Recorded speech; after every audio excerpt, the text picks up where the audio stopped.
हम हैं red network, हम करते हैं जन की बात। बिहार में जैसे जैसे चुनाव नजदीक आते जा रहे हैं, वैसे वैसे बिहार की सियासत गर्माती जा रही है। राज्य के दो प्रमुख गठबंधनों में कहने को तो सब कुछ ठीक ठाक चल रहा है, लेकिन ऑल इज वेल नहीं है।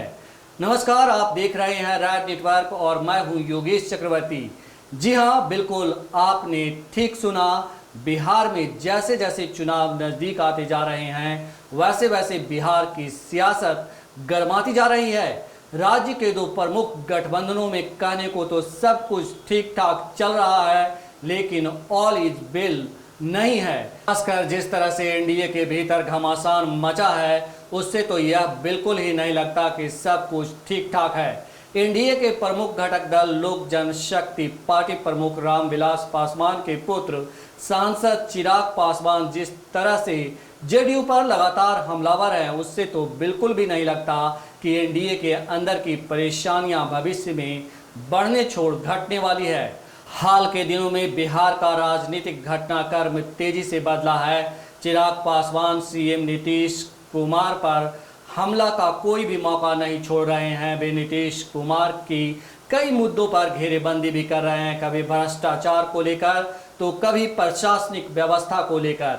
लेकिन हाल के दिनों में उन्होंने नीतीश कुमार पर कोरोना के कारण हो रही जनता को असुविधाओं पर सवाल खड़ा किया है। उनका कहना है कि बिहार में जांच की गति बहुत धीमी है। इसी बात को लेकर सियासत और तेज हो गई है। जेडीयू सांसद ललन सिंह ने चिराग पासवान पर निशाना साधते हुए यहां तक कह दिया कि वे जिस डाल पर बैठे हैं उसी को काट रहे हैं, वे कालिदास हैं। बाद में चिराग पासवान ने उन्हें भी सूरदास कह दिया।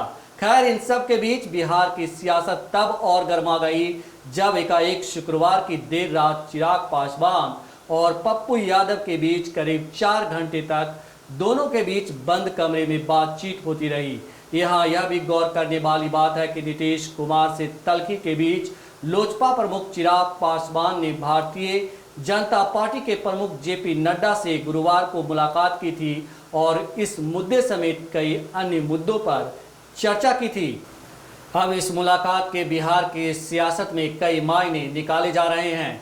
राजनीतिक पंडितों का कहना है कि इस मुलाकात के बाद थर्ड फ्रंट की संभावनाओं से इनकार नहीं किया जा सकता है।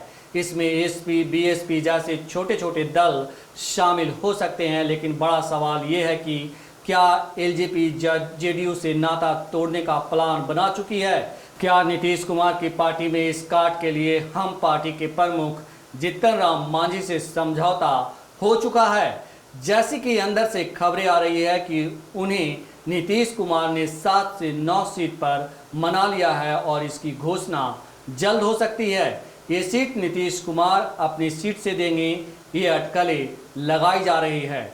लेकिन सवाल फिर भी वही रह जाता है कि क्या एलजेपी सांसद चिराग पासवान वाकई बिहार की समस्याओं को लेकर परेशान हैं या उनकी परेशानी का कारण कुछ और है? तो सूत्रों से मिली जानकारी के अनुसार चिराग पासवान की जेडीयू से असल नाराजगी 2020 के विधानसभा में सीटों को लेकर है। नीतीश कुमार एलजेपी को 30 से 35 सीट देना चाहते हैं, लेकिन चिराग पासवान चाहते हैं कि 45 से 46 सीट मिले। दूसरी बात, चिराग पासवान नीतीश कुमार पर यह आरोप लगाते रहे हैं कि जिस एजेंडे पर नीतीश कुमार अभी काम कर रहे हैं वह महागठबंधन का एजेंडा है।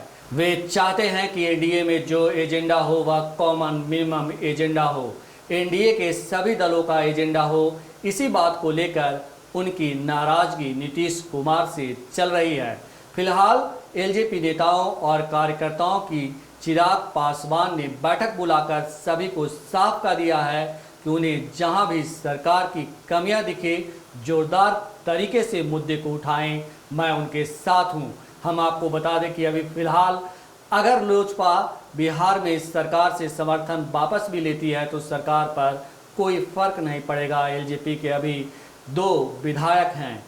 खैर, इन कयासों के बीच अब तो आने वाला समय ही बताएगा कि एलजेपी एनडीए का हिस्सा रहती है या फिर अलग चुनाव लड़ती है या फिर कोई थर्ड फ्रंट का निर्माण होता है या फिर महागठबंधन का हिस्सा बनती है। लेकिन इन तमाम हलचलों के बीच बीजेपी की चुप्पी भी कहीं न कहीं बहुत कुछ कहती है।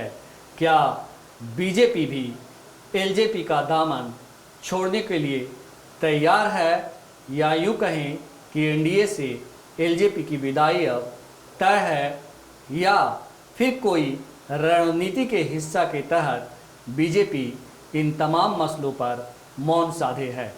क्योंकि राजनीति संभावनाओं का खेल है, कुछ भी कहना मुश्किल है, क्योंकि पल पल खबरें बदल रही है। आगे जैसी कोई जानकारी आएगी, आपको ताज़ा खबरों की जानकारी हम रैड नेटवर्क पर देते रहेंगे। तब तक के लिए इजाज़त, नमस्कार। हम है रेड नेटवर्क, हम करते हैं जन की बात।